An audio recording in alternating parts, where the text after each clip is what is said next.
Hello, everyone. Just let me know if you hear my voice very well. Yeah, I hear it very well. Okay. Let's start this session, the session 4.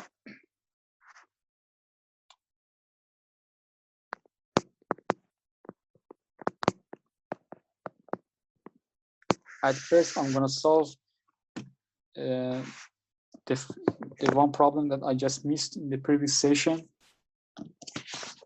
The problem 3.4. We are still in chapter 3, and in this next session, I think we'll finish the chapter 3. Let me read the problem 3.4.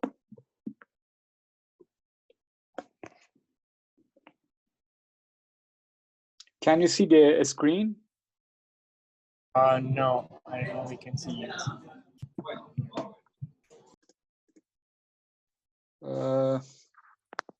Let me share it again.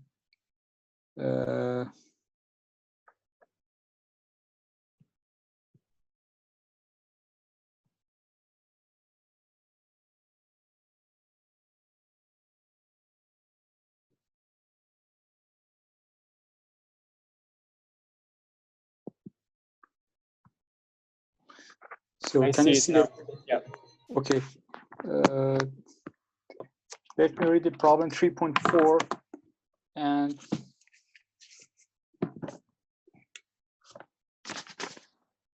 so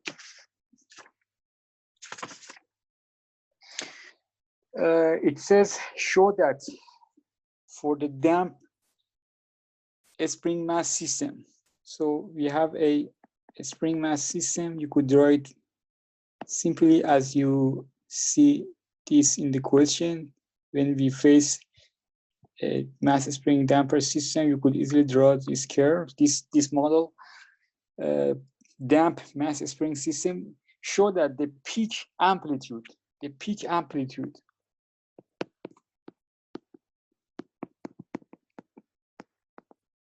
occurs at a frequency ratio given by the expression R peak omega over omega n peak is equal to a square root of 1 minus 2 zeta squared. We have to prove that the peak amplitude occurred at this frequency ratio.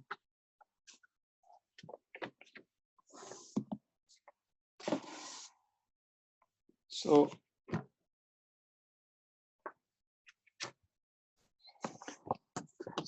if I draw so for a single degree of freedom system, the steady state amplitude. So we are looking for peak amplitude, right? So let's see what is the amplitude. The amplitude, the response basically x of t is nothing but x sine of omega t minus phi. This is amplitude, right? This is amplitude.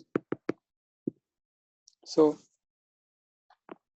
if I want to draw the response,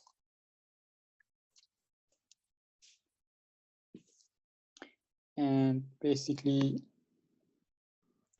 amplitude is, this is the response. There is a formula for the amplitude.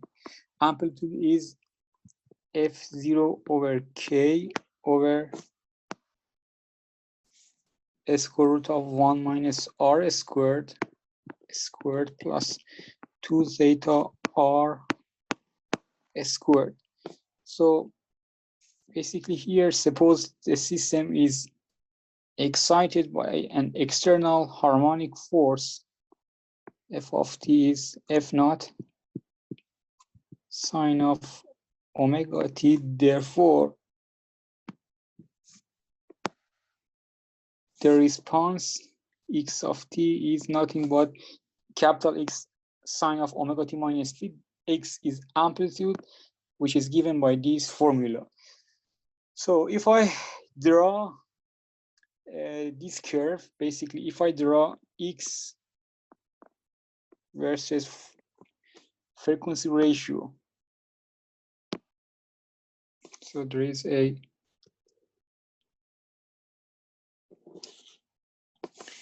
this is r omega over omega n, and this is, let's say this is x over static deflection, which is equal to f0. Let's call it static deflection. So x0 over delta static. Therefore, x0 over static deflection is 1 minus r squared 2 zeta r squared. So I want to plot this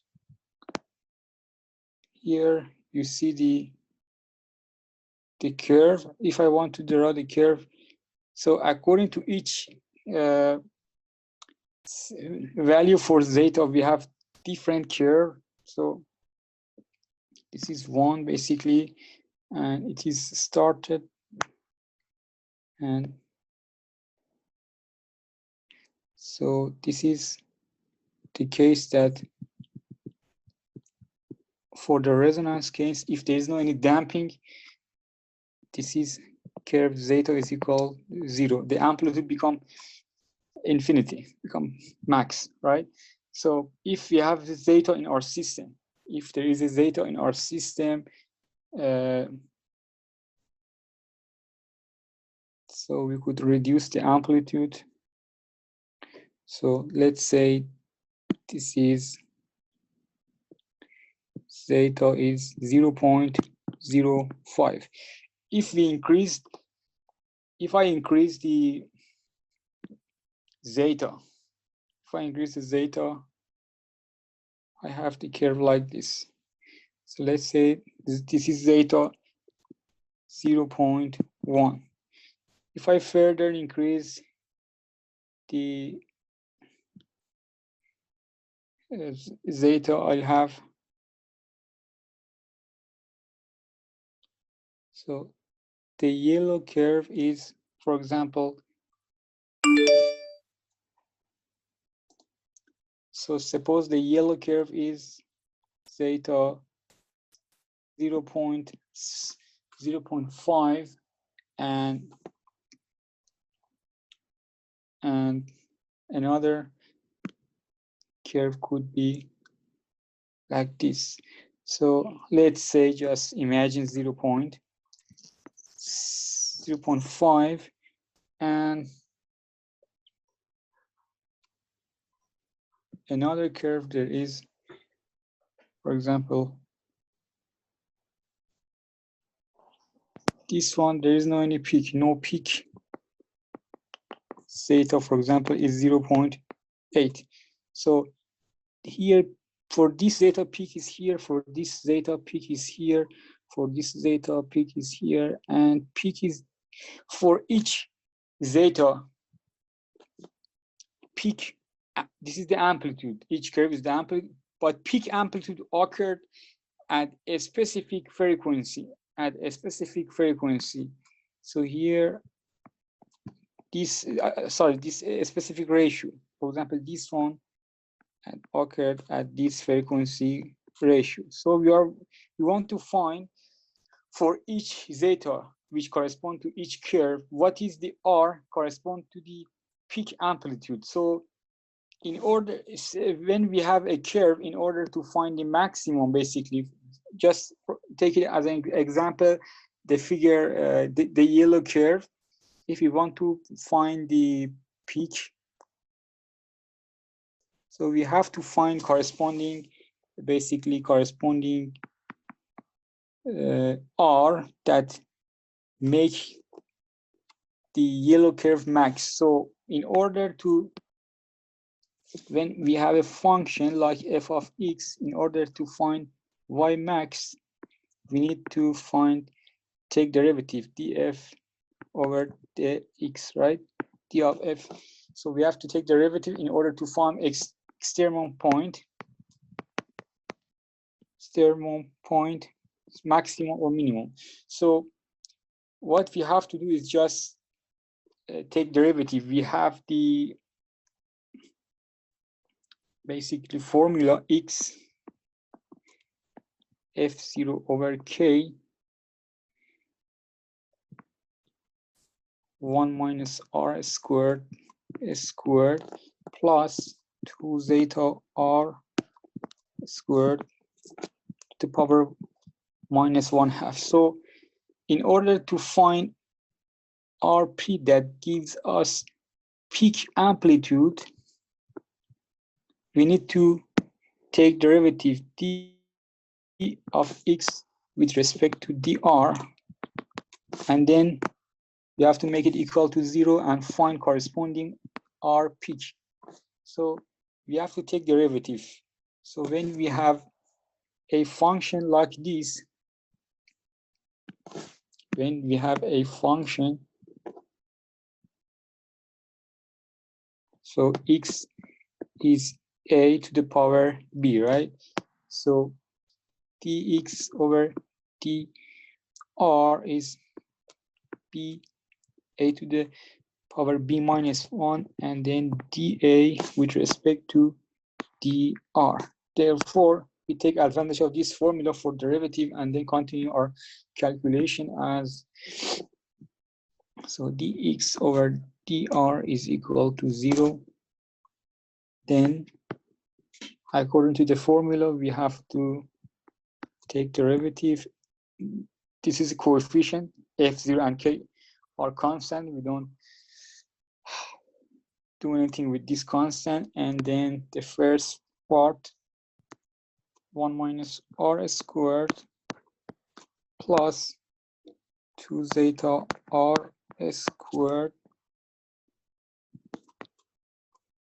minus 1 minus 1, right? So multiply by derivative is 2, 1 minus r squared minus 2r plus 8 zeta squared r equal to 0. So we have to make it equal to 0, right? So this term, this is just derivative of this part. Again, in the left term, there is a to the power b. So this is b a to the, so here just r squared and 2 minus 1, right? And this is the derivative. This is derivative of this term minus 2r plus the second term 2 zeta r squared 8 zeta squared r. So this term should be 0. This term should be 0. So we have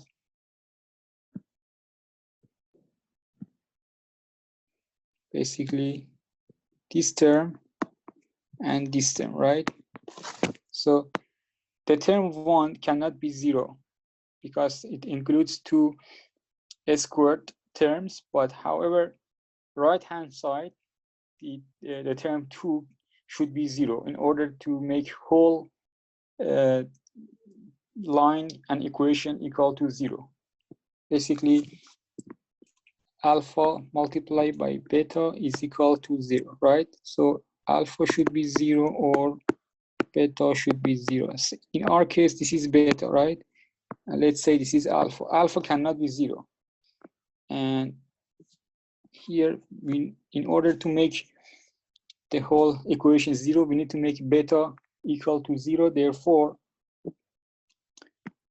dx over dr equal to 0. Then by further calculation, you will see minus 4 plus 4r squared plus 8 zeta squared equal to 0. Then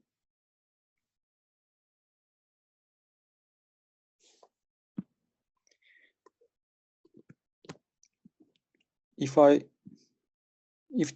divided both sides of the equation by 4, I'll have r squared 1 minus 2 zeta squared, then r is a square root of 1 minus 2 zeta squared. Let's say call it r pitch. This is the r that gives you maximum in the curve, which is dependent obviously on the value of zeta damping ratio.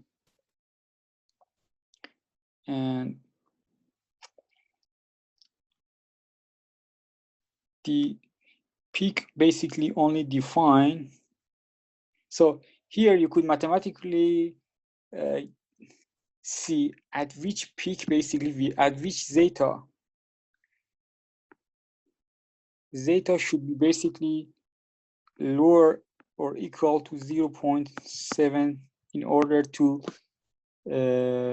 have basically a peak.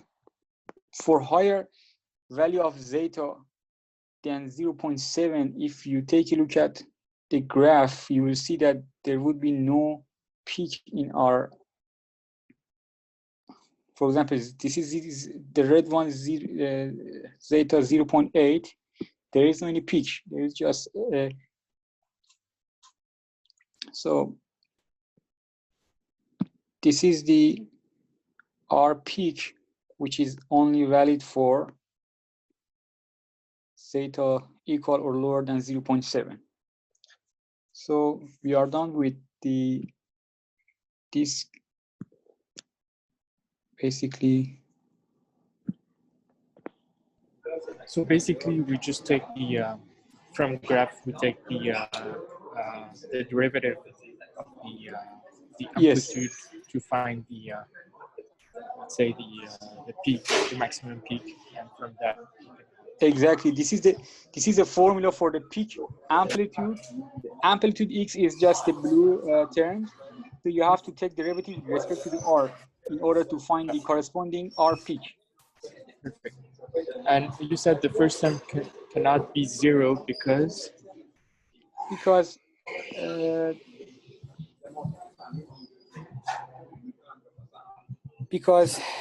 this is a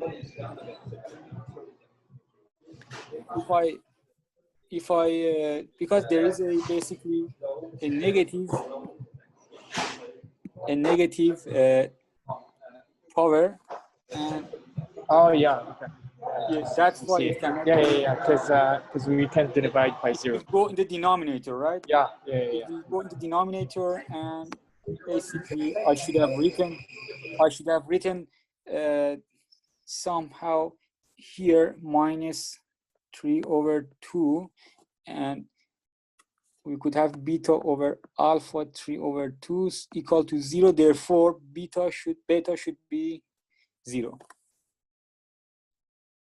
right? Yeah, and we cannot divide by 0. That's why. Okay. Thanks. Yeah, exactly. So that's why we put this term equal to 0, and then we found r is square root of 1 minus 2 zeta squared. Perfect. Thank you very much. You're welcome. So let's continue the next problem, 3.15.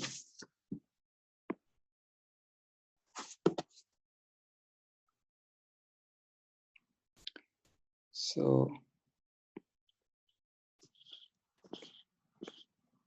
3.15.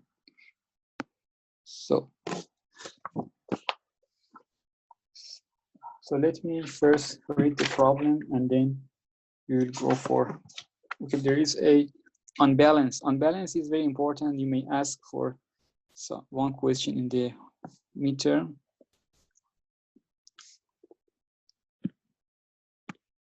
So briefly, let me just plot this system very fast. And there's a cylinder, and this disc can rotate around this point. A balance wheel supported on springs, as shown here, is rotating at omega is 1200 round revolution per minute RPM. If a bolt weighing 15 gram and located 5 centimeter from center. So suppose we have a disc like this, and it is rotating around this point, and suppose there are several bolts like this. There are several bolts around this disc, and suppose suddenly one of these just removed because it is very loose, removed from the system. So suppose a bolt weighing 15 grams suddenly comes loose and flies off from the system. And so if we take a look at here, this will cancel by this, and this will cancel by this, and basically this will cancel by this. However, there is a bolt that create unbalancing and create force excitation in our system. So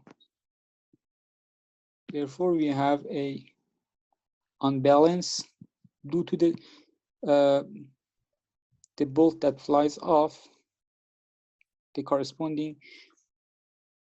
So this is eccentricity, the distance from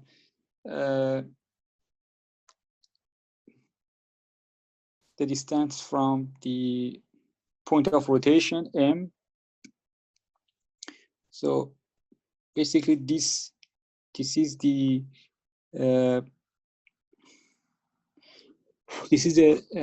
equivalent. This is the another bolt in front of the bolt that flies off, which create unbalances. So we simply show the unbalancing by a small m and eccentricity. So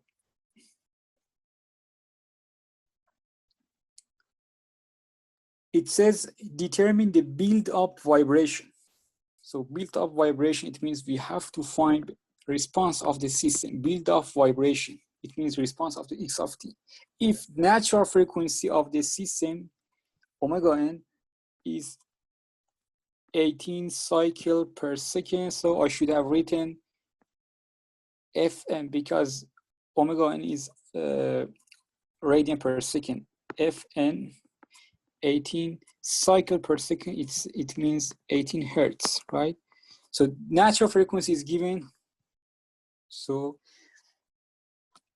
and also we have damping ratio of our system 0.1. What we have to do is just calculate x of t.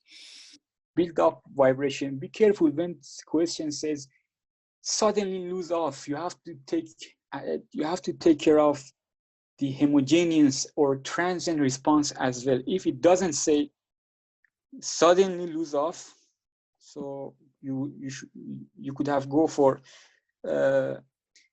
just a steady state solution. So suddenly loses and flies off. It means we have to consider homogeneous or transient response as well. So basically so if I want to draw the system from the start to the initial condition, there is a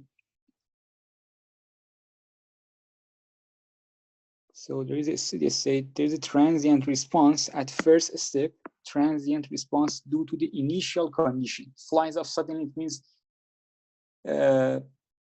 x dot and x of t is 0. So this is the transient response or homogeneous response, and this is the steady state solution, particular solution or a steady state solution. So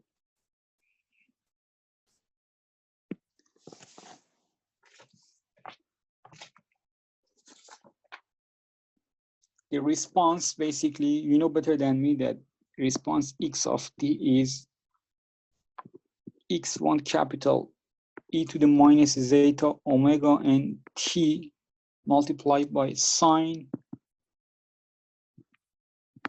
s square root of 1 minus zeta s squared omega n t plus phi 1 and plus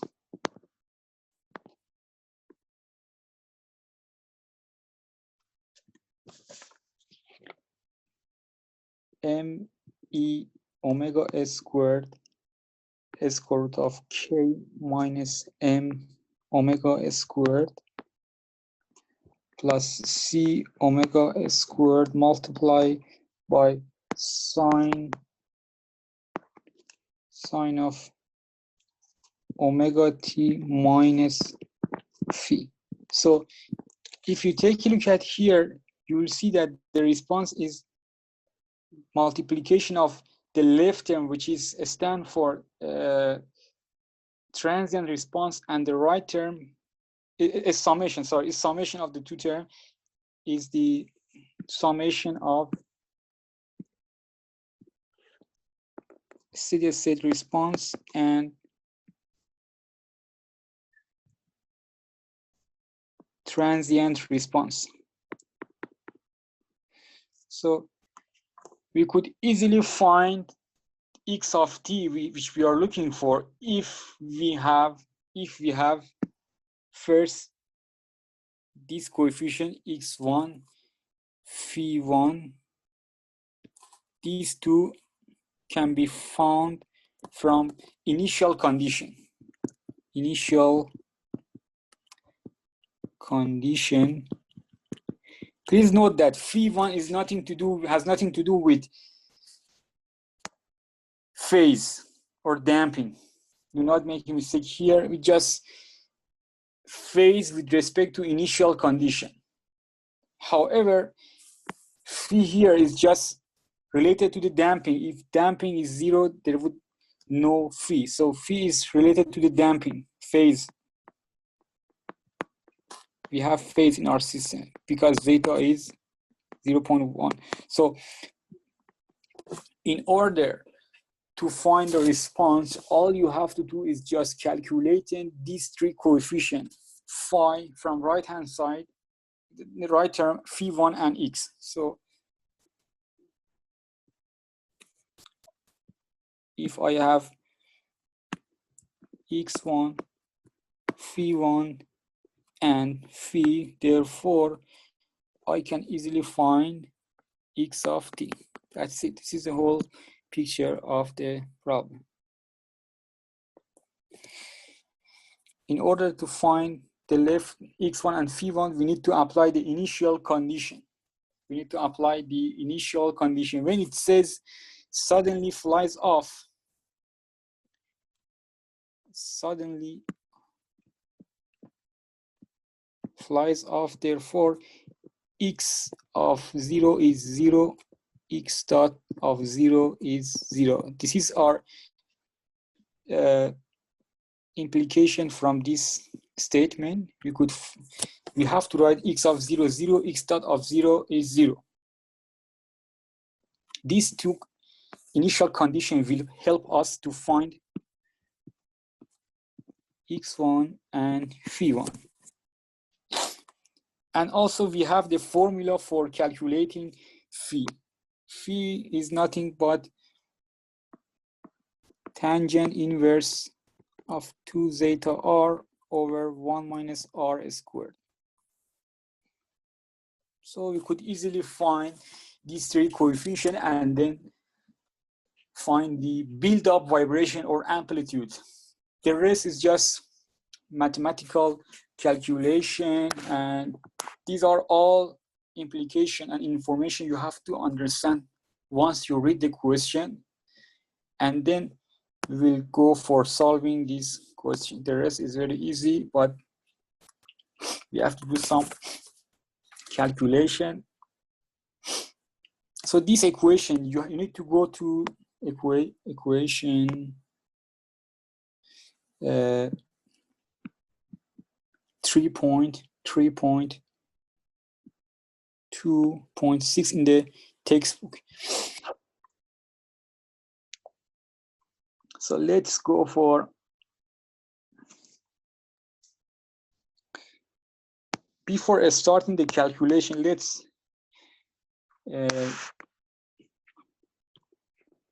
see omega is 200, so 200 RPM. So 200, it means 200 cycles per 16 seconds each minute. So for 1 second, how many cycles we have? So it gives us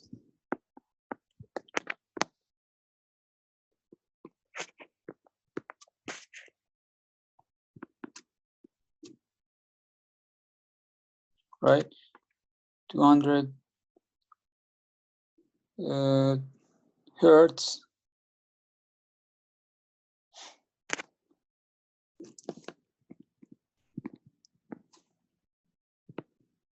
So, and let's start the finding the coefficient. So x of 0 is 0, and you have to just put 0 here. Just put here t as 0,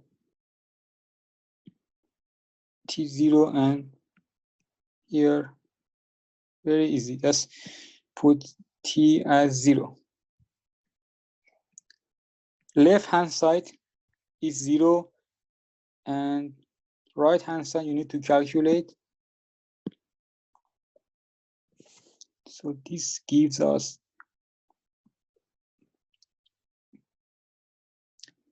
x1 sine of phi1 minus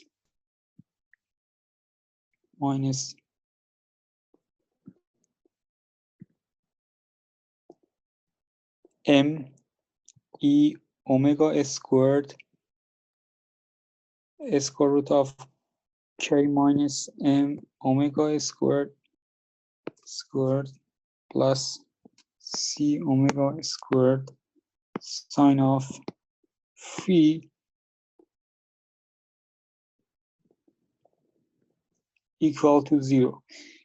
I forgot to mention that this term is just F naught, right? F naught, force excitation, the amplitude of force excitation for unbalancy, me omega squared. So for the sake of simplicity, I would like to call this term as A. Therefore, it helps to simplify our calculation. X1 sine of phi1 is equal to A sine of phi, and x1 is A sine of phi over sine of phi1. Let's call this equation I. So we have another initial condition, as I mentioned, x dot 0 is 0. So you have to basically take derivative easily and then insert t as 0. So simply you have to take derivative, and for the sake of simplicity, I just call omega d.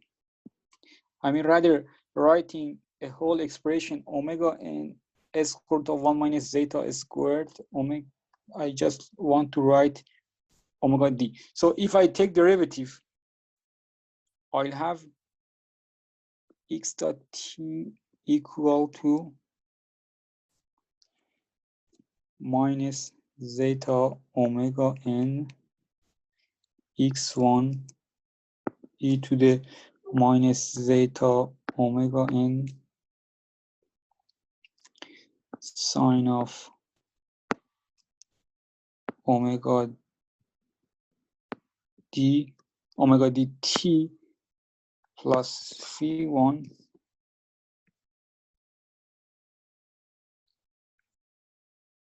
plus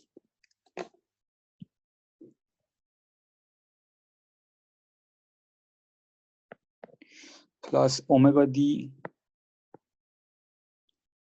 x1 e to the minus zeta omega n t cosine omega d plus phi1 plus a, which we called previously omega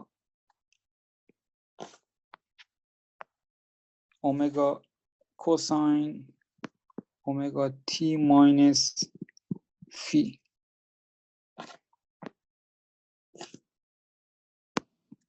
equal to 0. So you have to put t as a 0 and then simplify the initial condition. The second initial condition, x dot 0 is 0.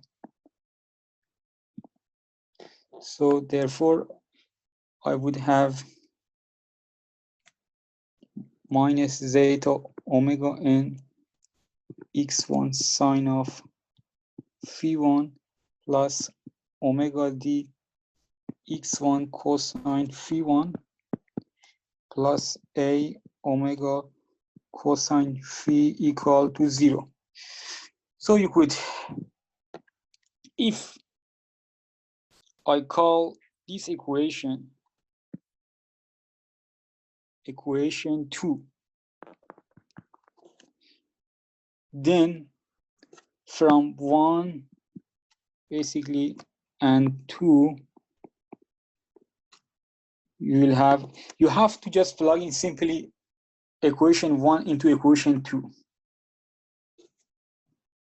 because you know what is we obtain x1 from equation 1.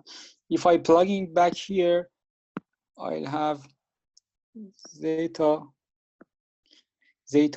omega n a sine of phi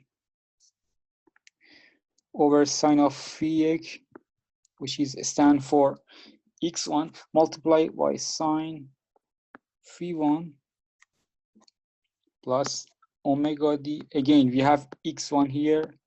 We put x1 as a sine of phi over sine of phi1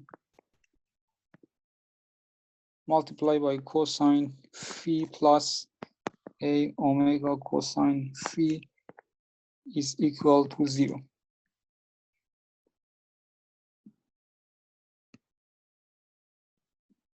So we have to do further simplification.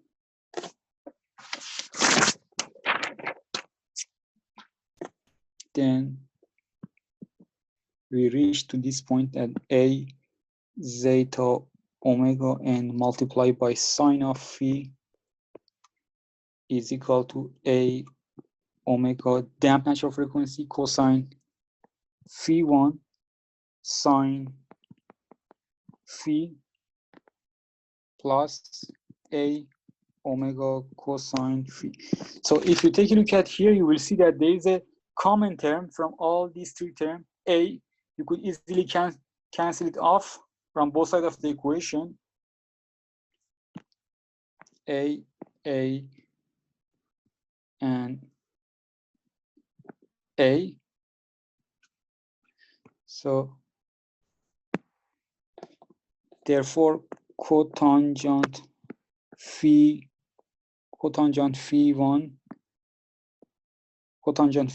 is equal to zeta omega n minus omega cotangent phi over omega d. Or you could say tangent phi1 is equal to omega d over zeta omega n minus omega cotangent phi. So take a look at here, please. If I have the phi, if I calculate the phi, then I can easily calculate phi1 because I have natural frequency, because I have zeta, everything is here available unless phi. So you need to calculate phi, the phase lag which comes from the damping in our system. If we don't have a damping in our system, we will have no phi, or so phi is nothing but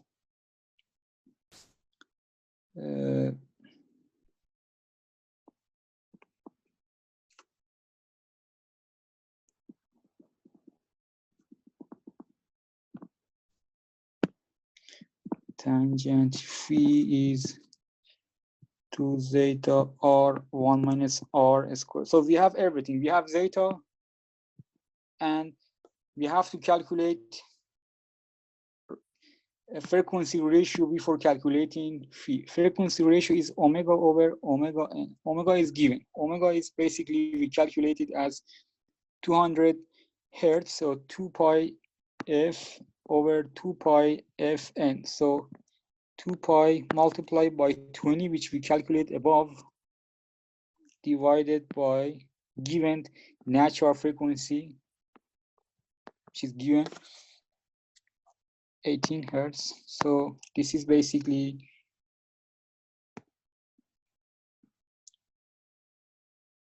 R is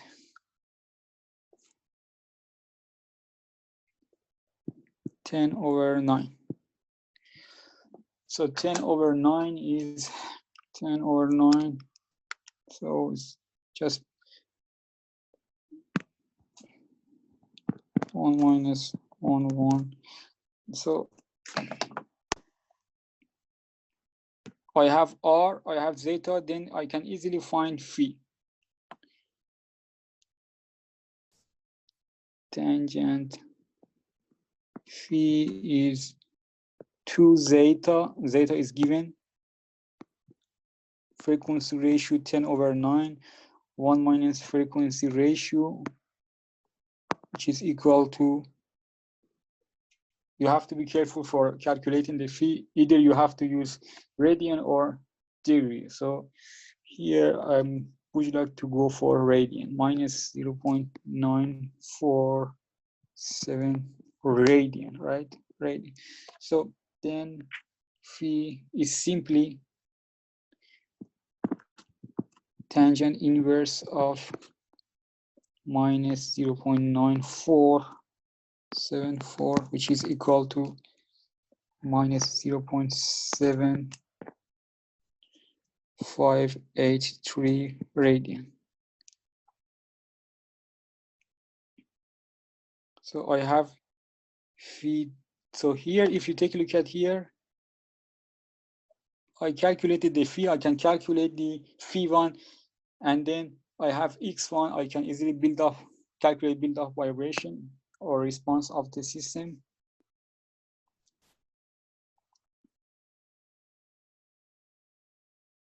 And also we need to calculate the omega d is omega n 1 minus zeta squared 2 pi 18 1 minus 0.1 squared. Omega d is 1253 radian per second. So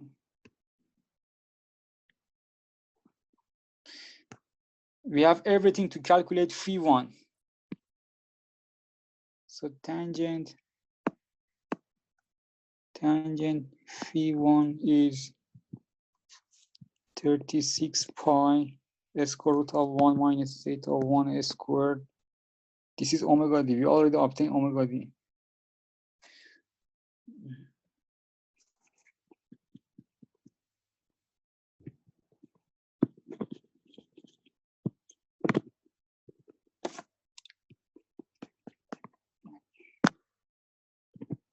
So tangent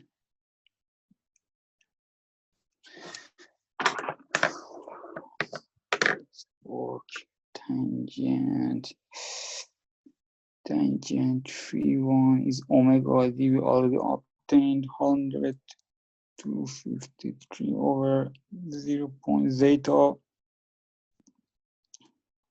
omega n 2 pi f 2 pi 18 minus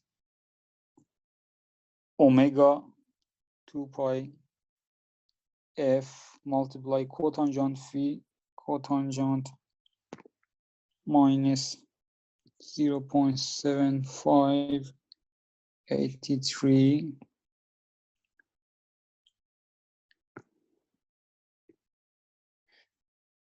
then tangent phi1 is 0.78040, then phi1 is 0.66267 radian, which is also correspond to 37.97 degree. So we obtain all the coefficients,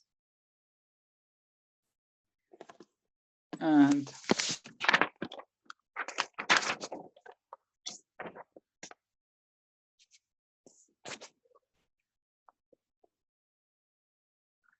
if you have do the further calculation, so x1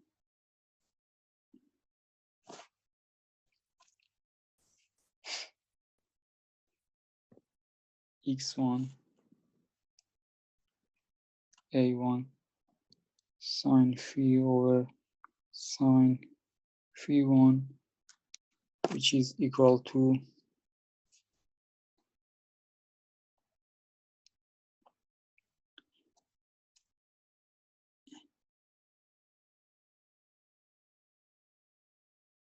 A was me omega squared over k, and therefore m was 15 gram, multiply 10 to the power 3 as a kilogram.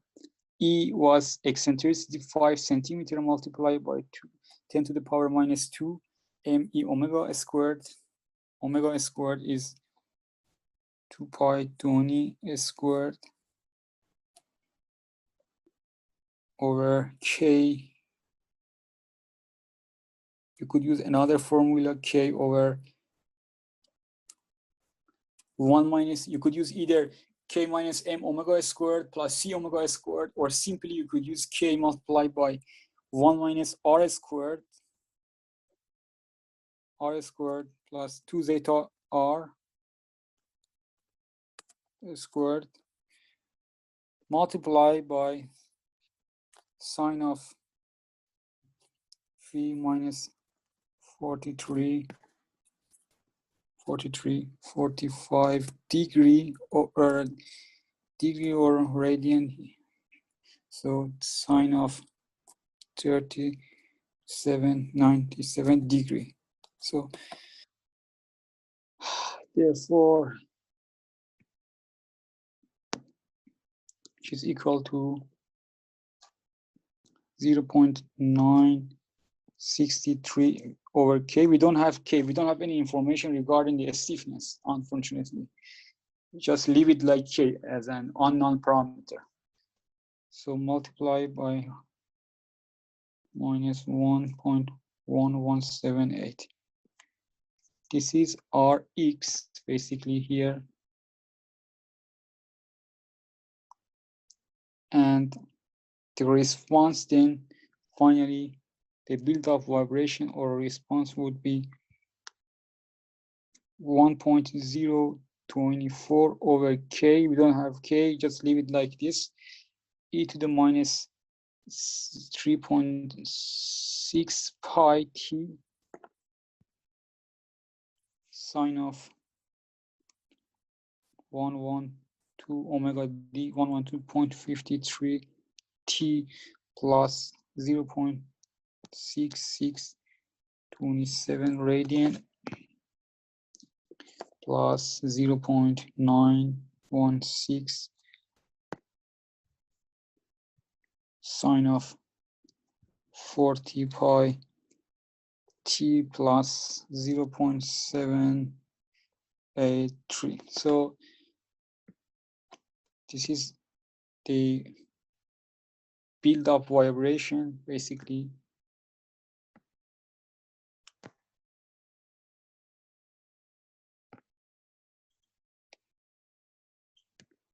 And this is how you have to calculate the response. It was a little bit lengthy, but if you know the approach, you will have no problem. Just matter of mathematical calculation.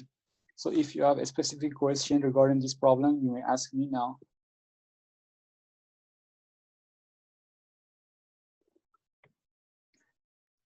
Can you recap a little bit the steps of this problem? Yeah, I can recap the steps. So let me go above at first what we have. Okay, here we have an unbalanced system, and there is a unbalanced, basically. There is an unbalanced, and we show the unbalanced by a small m with eccentricity e, which create an external. You could simplify the problem like this. You could simplify the problem like there is a mass, basically there is a damper, a spring and damper. If we have a force excitation applied to this mass as f of t, f naught sine of omega t, what is the basically response of the system x of t? However, before applying this harmonic force excitation, there is a initial condition, because if we read the problem, it says suddenly in this system one of the bolt loses off and create initial condition. So we have to take care of the transient response, homogeneous response. So for the steady state solution, you know that a steady state is very easy. A steady state is basically x. A steady state is f naught over k 1 minus r squared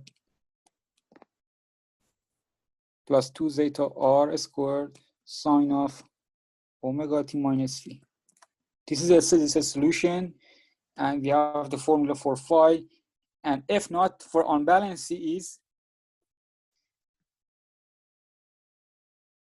m e omega squared for unbalanced. So, however, since there is an initial condition, suddenly lose off, we have to take care of initial condition.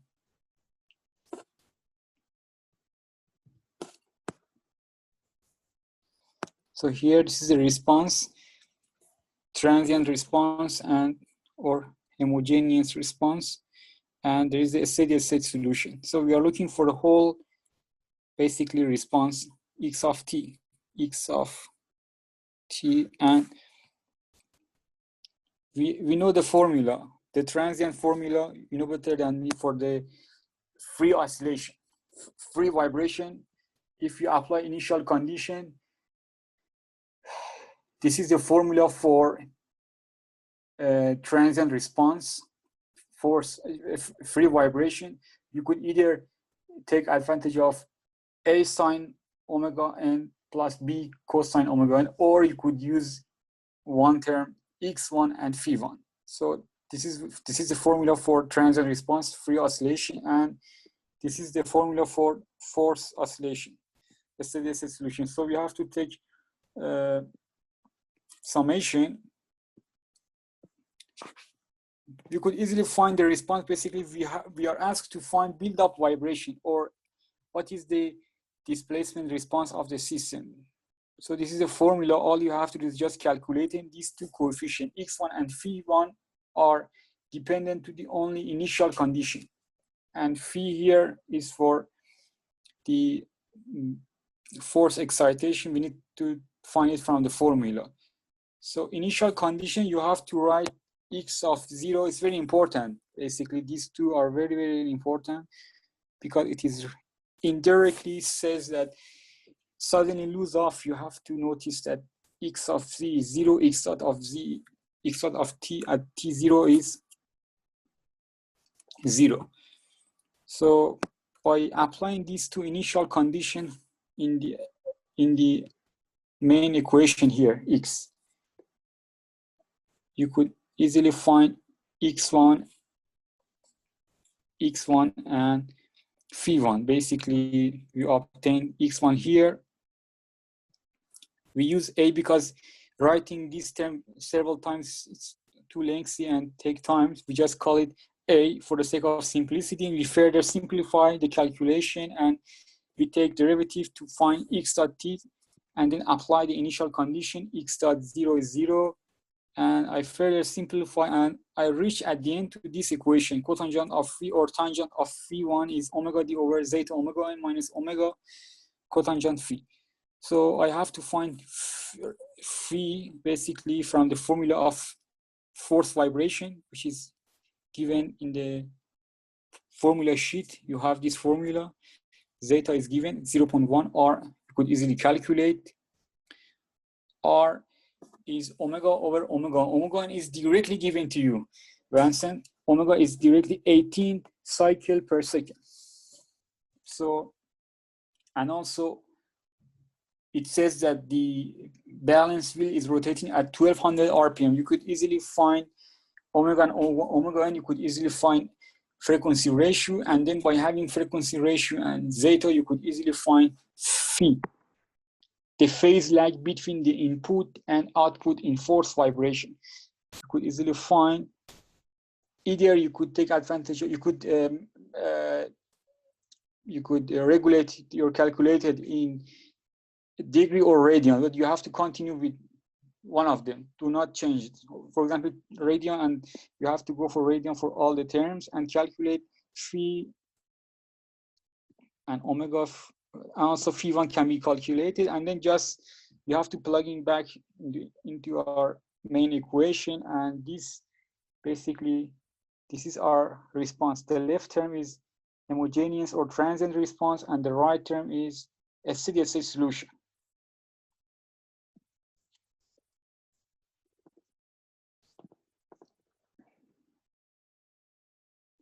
So are we good so far?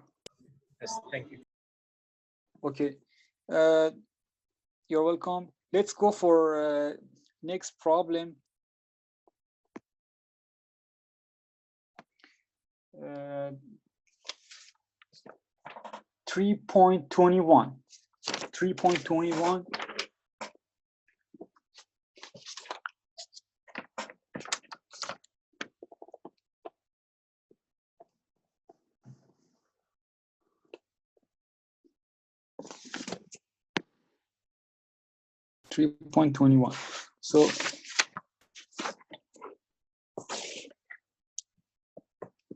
So let me just write the problem here. So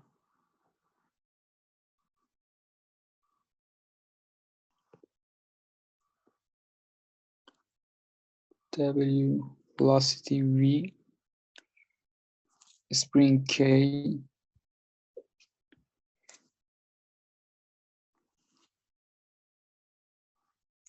this is Y, and this is X.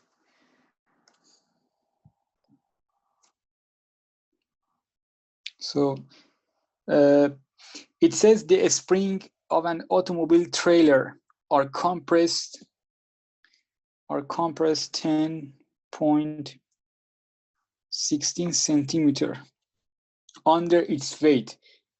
It means just a static deflection, right? A static deflection because of the weight. If you have a, for example, mass and attached to a spring, as soon as you attach the mass to the spring, it will go and sit like this. There is a static deflection due to the weight, due to the mass, right? So a static deflection of the system is given. Find the critical speed. Critical speed, it means critical natural frequency. So critical speed, you have to relate it to natural frequency. When omega is omega n, there is a critical speed. Either you could show it in terms of rotation, or you could relate in terms of linear motion. So You could relate either in terms of linear or rotational motion, which is here our main focus is linear motion. So find the critical speed when the trailer is traveling over a road with a profile. So suppose this is a automobile trailer which is passing through a sinusoidal pavement, sinusoidal route, right? We can approximate this sinusoidal profile road as a sine wave. It is said sine wave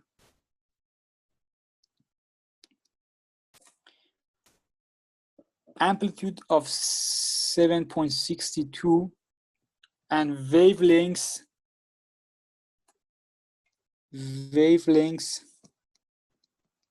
which we normally show it by lambda as 14.63 meter. So we could, so this trailer is going to pass over a sinusoidal road. The profile of the road can be easily modeled by a sine wave function. Sine wave function is something like this. Y of t is y sine of omega t. So basically we have y and we could find omega from lambda. We could relate somehow omega into lambda wavelength, which is given. So what we have to do basically, we have to also, we have to calculate two things. First, one, critical speed.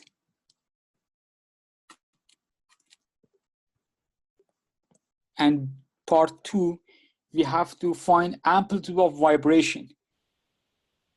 X of t at V is 64.4 kilometer per hour. And it says neglect damping. Neglect damping for the sake of simplicity. Okay. So we need to find critical speed and build up vibration at when velocity is this trailer is, if you take a look at it, it is running in the right hand side, and this wheel is rotating like this. So we could relate the rotational movement into linear motion. This is the first step. You have to do that to have a vision what is the relation between velocity and rotation of the wheels, right? So you know that distance is velocity multiplied by time. So distance is here wavelengths, for example, lambda. Lambda is velocity multiplied by t. This is how we relate the physical parameter into mathematical formulation. Lambda is vt, v multiplied by t. So, and since wavelengths is a length of one cycle, basically, length of one cycle, lambda. Therefore, the v is tau, the time that trailer from point A will reach to the point B. The corresponding time, tau, is 2 pi over omega, right? Tau. So 2 pi over omega. Therefore, I can easily relate lambda and omega together. Linear, lambda and v and omega, linear and rotational movement. If I simplify it further, I can write basically omega is linear velocity over lambda multiplied by 2 pi. This is our main form is very important. V is velocity for the linear motion, omega is rotational velocity, and this is the formula. We relate linear motion to velocity, to rotational motion. So the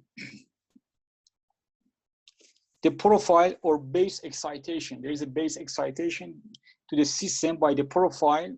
So we could write the profile y of t is y sine of omega t. Y is given, y of t therefore is y is given. You have to change it to the meter. It is given in terms of centimeter. So you have to divide it by 100 because we are focusing on UI systems. So do not forget, please. 0.0762 meter sine of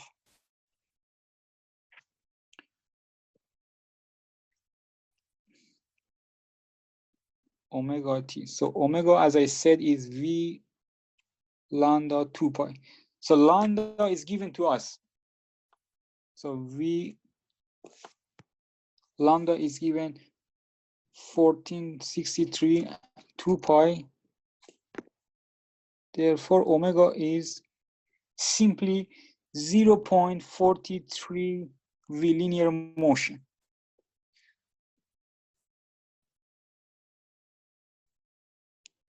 So you could plug in here.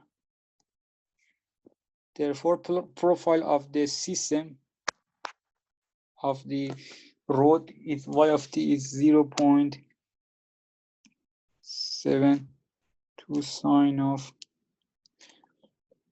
43 v t. Okay. So what we have to do at first, we are asked to find critical speed. Critical speed. So critical speed is basically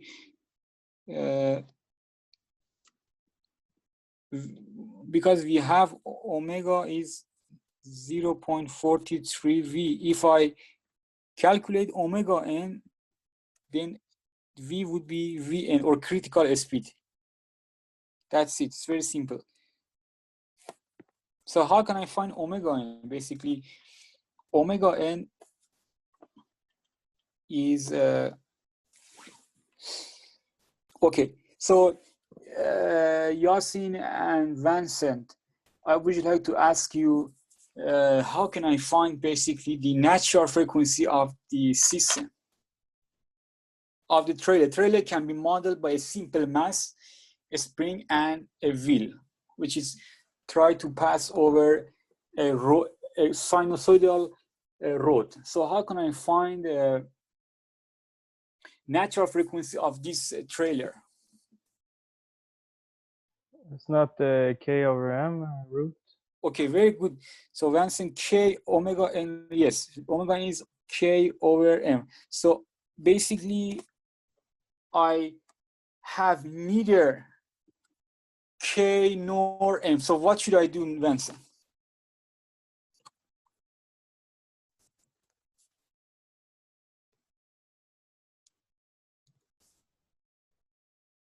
I don't have K, I don't have M. How can I find natural frequency?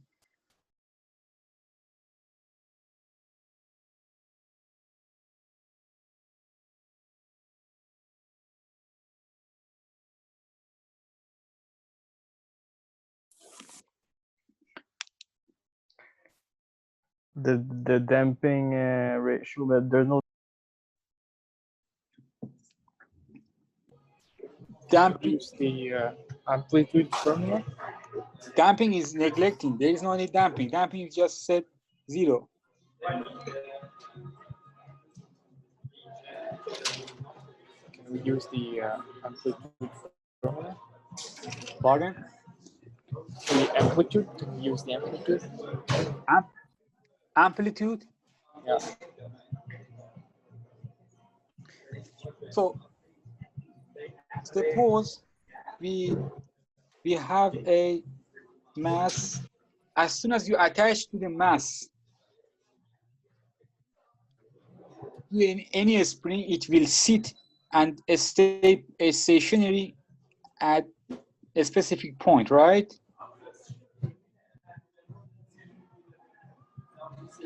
This is a static deflection which is given to us, right?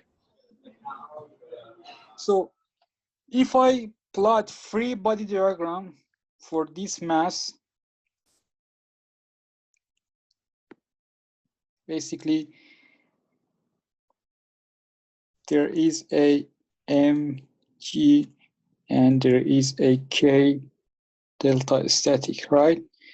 So this is a static, this is a static summation of forces applied to the mass at y direction is my double dot. There is no any motion. Suppose this is static. So y dot is double is 0. Therefore, summation of forces at y direction is 0. So then mg minus k static deflection is equal to 0. Therefore, mg is k delta static. Then I could say k over m is nothing but g over static deflection, which is very, very important formula. If I take basically a square root from both sides of the equation, k over m, g over static deflection. So here is natural frequency, right?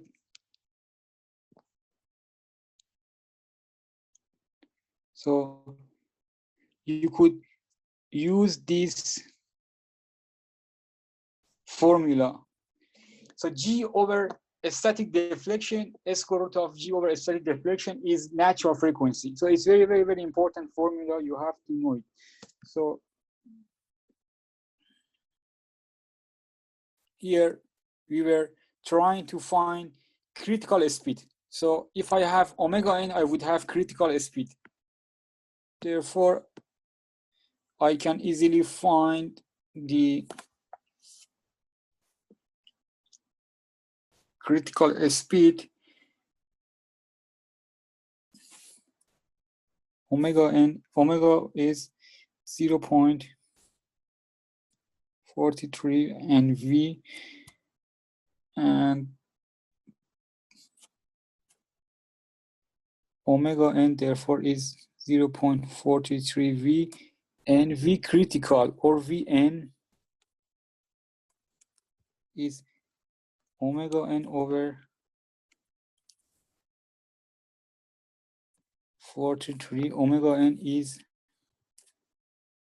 g over static deflection, which is given as 16 to the 10 to the power minus 2.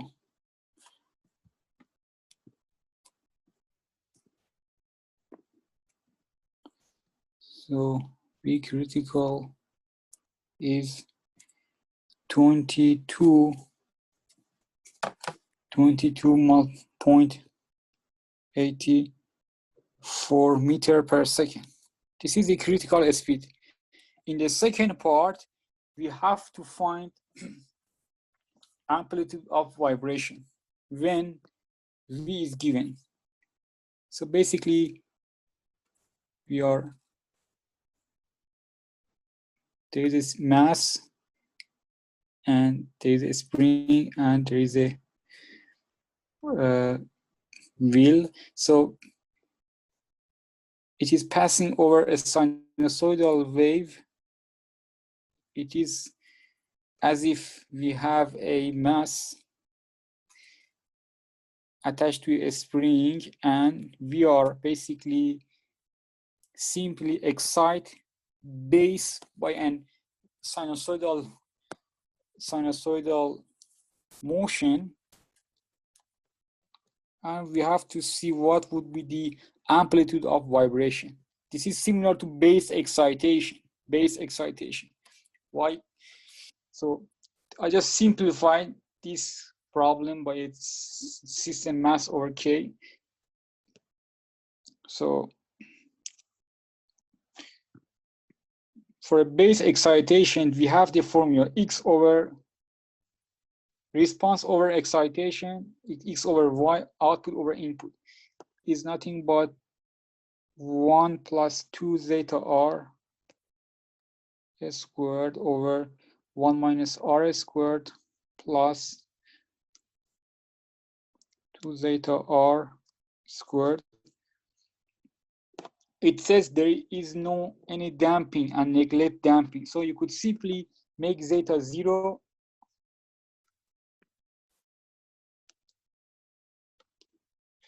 X over Y is 1 over 1 minus R squared. So R is omega over omega n. It says find the amplitude when linear velocity is 64.4 kilometer per hour. So you have to change into the meter per second. So you can multiply by,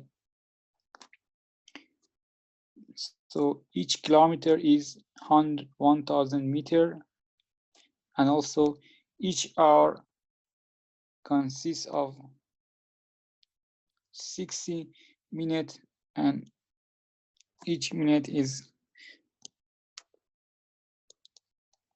60 seconds, which is basically equal to the 17.89 meter per second.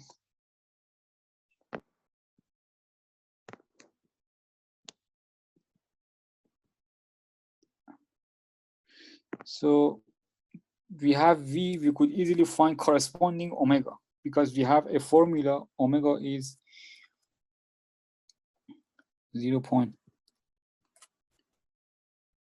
And then omega is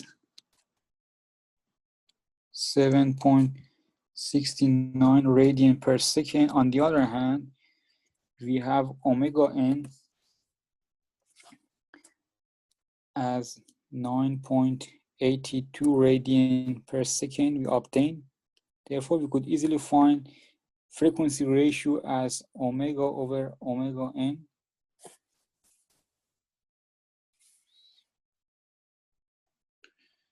Frequency ratio can be obtained, and then you have to plug in into the formulation. X is Y 1 over 1 minus R squared. 7.69 over 982 squared. Y is given, which is equal to 0.62 meter. So Y is given in the problem, 0.762 meter. So this is a built-up vibration or amplitude at this velocity. This is how we obtain the amplitude. You can consider this problem as a base excitation if you want to make it simplified. And so if you have any question, just ask me.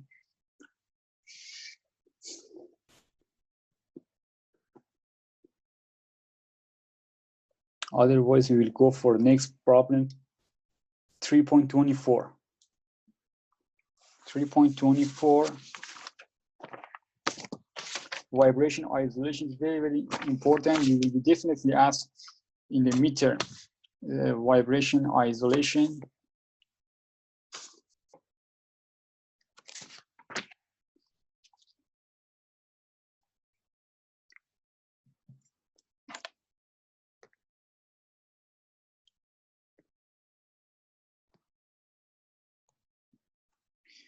Three 3.24 is very important.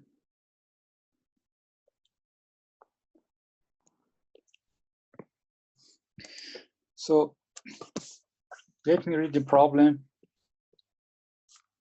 An aircraft radio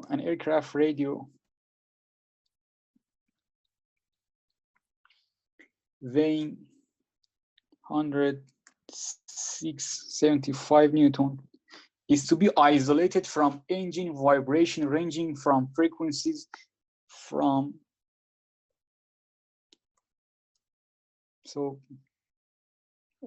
omega from 1600 cycle per minute and 2200 cycle per minute.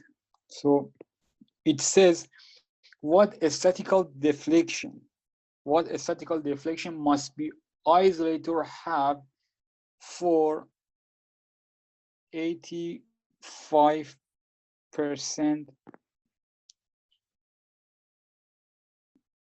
isolation.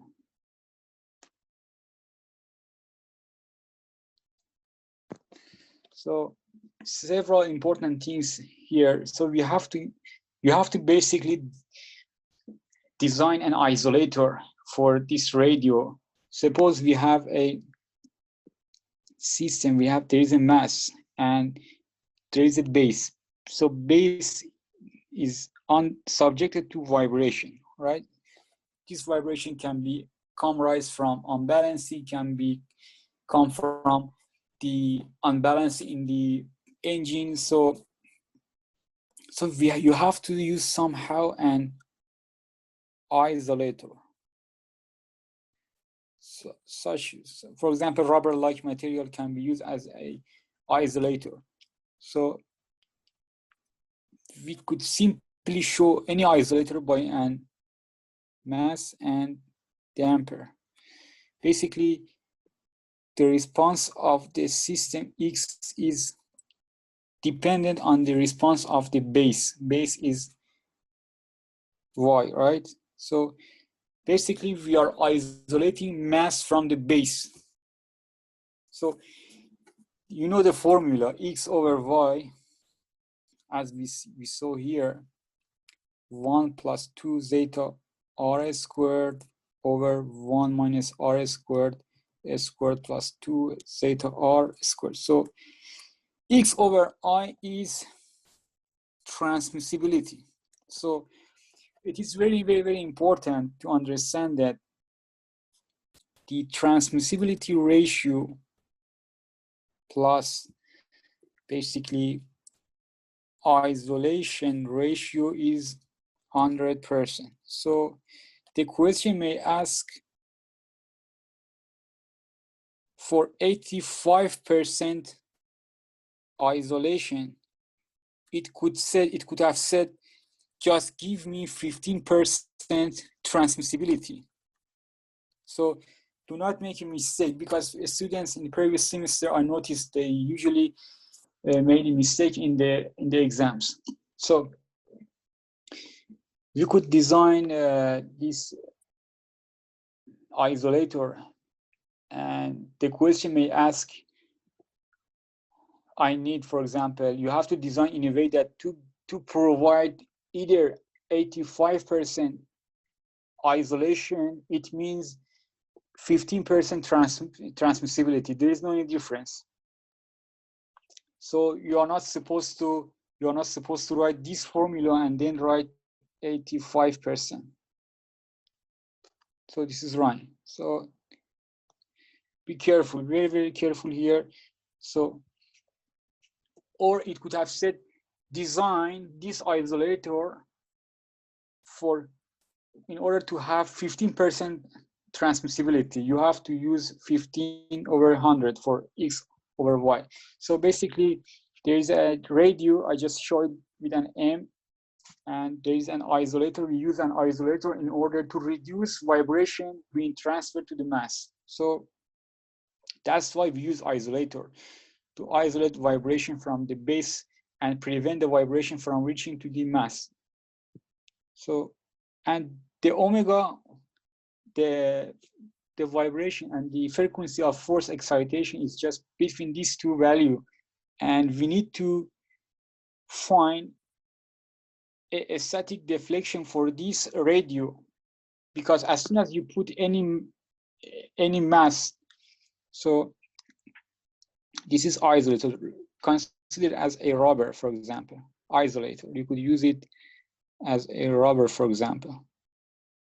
You could show any isolator by K and C, right? So you as a designer, you have to choose K and C. So there is no any information regarding C in this question. So we could assume C is 0 because there is no any information. Therefore, we could further simplify isolator by just a simple stiffness. This is the base. This is the base excitation. So you have to choose a spring from the table, you have to, as an engineer, you have to design an isolator. You have to choose a spring, you have to choose a spring from the table and put mass here, and you have to choose K in a way that gives us 85% isolation. It means if the amplitude, of vibration is 100, the maximum amplitude of the mass should be 85 millimeter, for example, millimeter, right? It means isolation. So you have to choose a specific, you cannot randomly choose K. You have to choose K in a way that come up with this 85% isolation or 15% transmissibility. So it says rather a stiffness, it says choose a K in a way that gives us the specific static deflection. So you could choose a spring in terms of its stiffness, and you could choose a spring in terms of static deflection. So because we have the mass, we are looking for a spring that gives us this static deflection corresponding to 85% isolation. So you, as a designer, you have to choose a static deflection, which can provide 85% isolation for this radio over the excitation frequency, which is ranging from 1600 to 2000, 2200. So there is a simple formula for the base isolation. So transmissibility, as I said, is X over Y is simply 1 plus 2 zeta R squared 1 minus R squared plus 2 zeta R squared. So there is no information regarding damping. So zeta, you could say, we assume zeta is 0. Therefore, simply X over Y is 1 over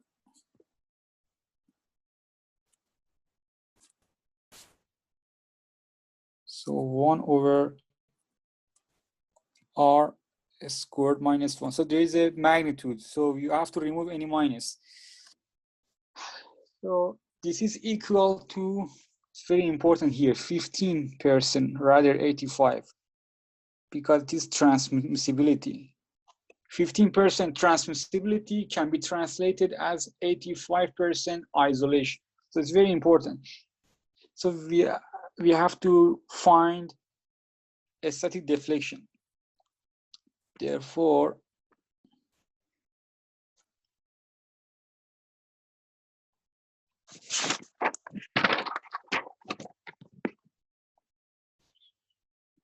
fifteen over 100 is 1 over R is omega over omega n, right? Omega over omega n 2 pi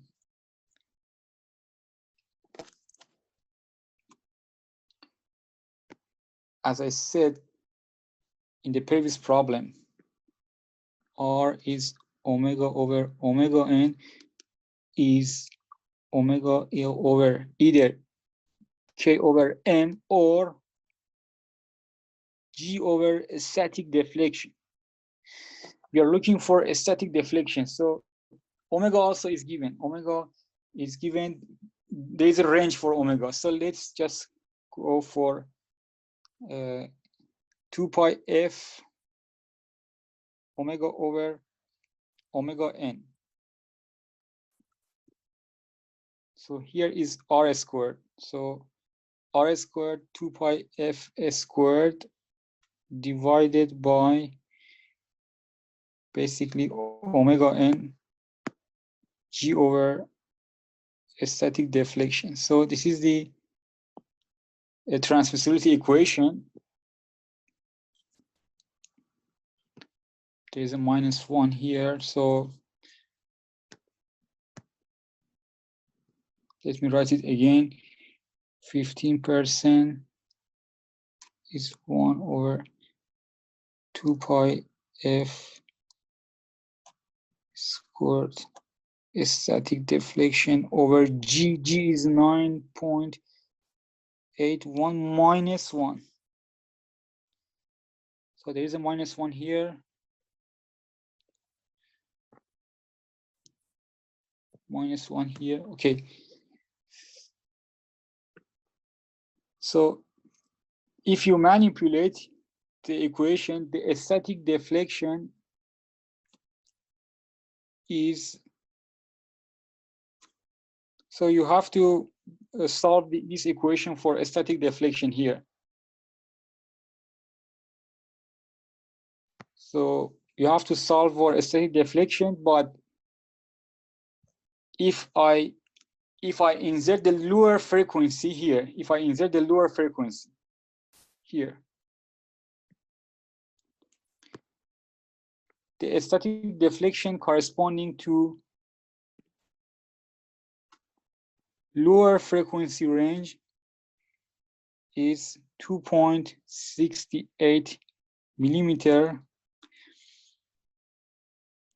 The static deflection that can provide 85% isolation for higher frequency is 1.47 millimeter. So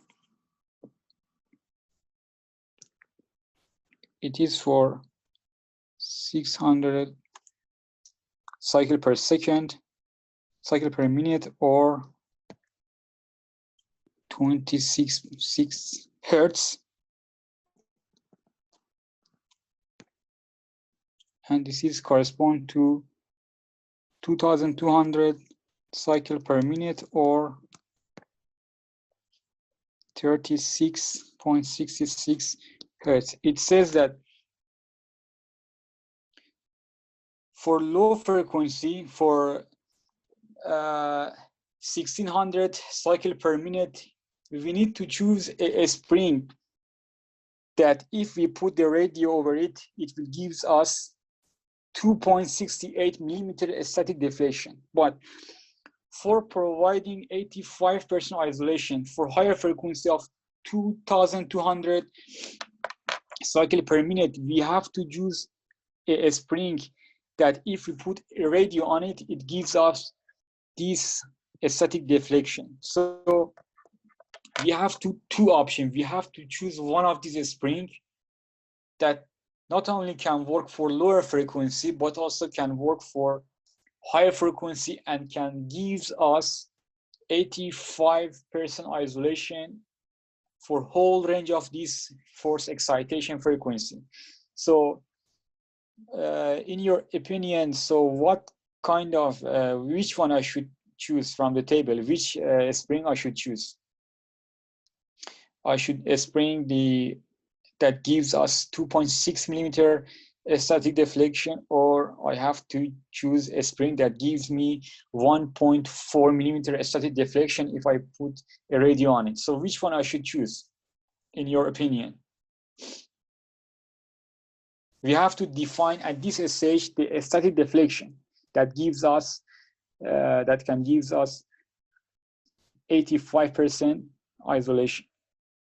So in your opinion, which one can be used?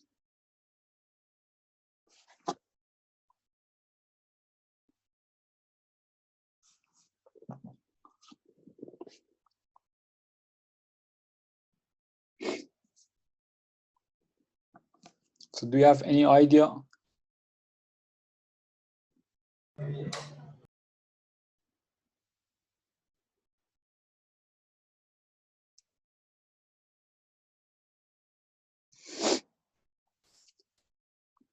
So higher deflection or lower deflection, which one is better? If I choose the lower spring, it gives me 1.4 millimeter static deflection and can provide 85% isolation for 2200 frequency. If I choose 2.68 millimeter, it gives me isolation for lower frequency. So which one I should choose?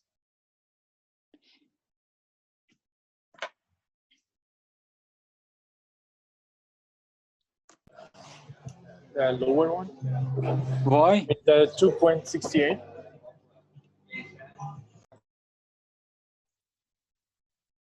So why I have to choose lower static deflection? I couldn't hear you. I think because it will include the automatically the 2200 cycle per minute. So if I choose what the static deflection should be, so if I choose the lower, so if I choose 1.4, can this spring provide 85% isolation for this frequency? I think you should choose for 2.68. Exactly. We have to choose 2.68 millimeter because it not only can provide 85% isolation for lower porosity, it also can provide 85% isolation for higher frequency. So we have to go for higher basically static deflection. So you need to go to the table or website and choose a spring for this mass, which gives you this static deflection. So this is how you have to design the isolator. So if you have any question, you can ask.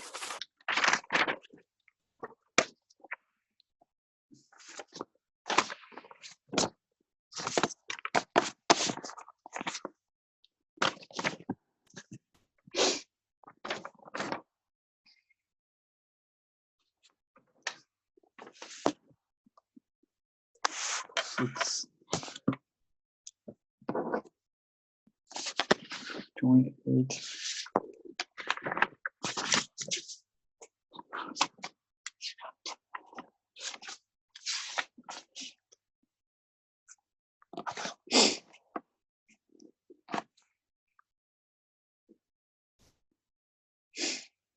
So if you have any question, you can ask. Thank you very much. You're welcome. So I think this is enough for today. We solve 4 or 3, so 3.4, 3.15, 3.21, and I think 4 questions enough for today, and we will finish chapter 3 in the next session on Wednesday.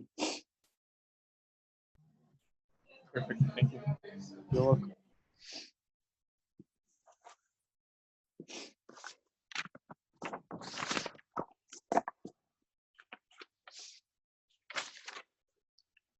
So Vincent, do you have any question?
So if you don't have any question, you can close the session for today, and you will continue next session on the Wednesday.